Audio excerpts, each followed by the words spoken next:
I wanted to go over how to adjust and how to utilize some adaptive equipment when you need a walker, a cane, or crutches.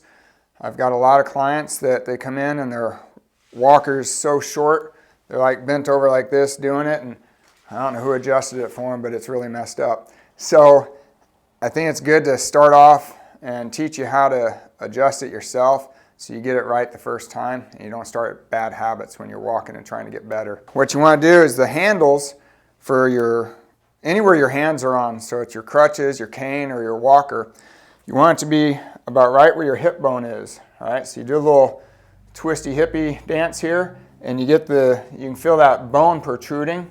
Okay, that's about right where you want the handle to be.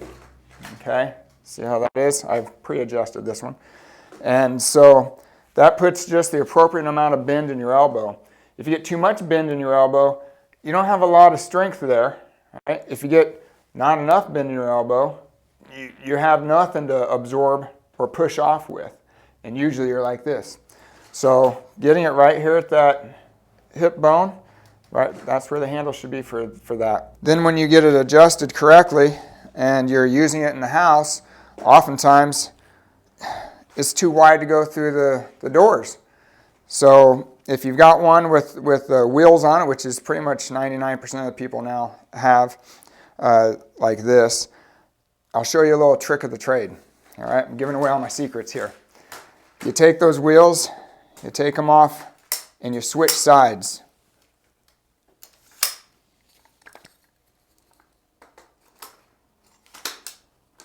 Okay, did you see that? It wasn't a trick of the hand.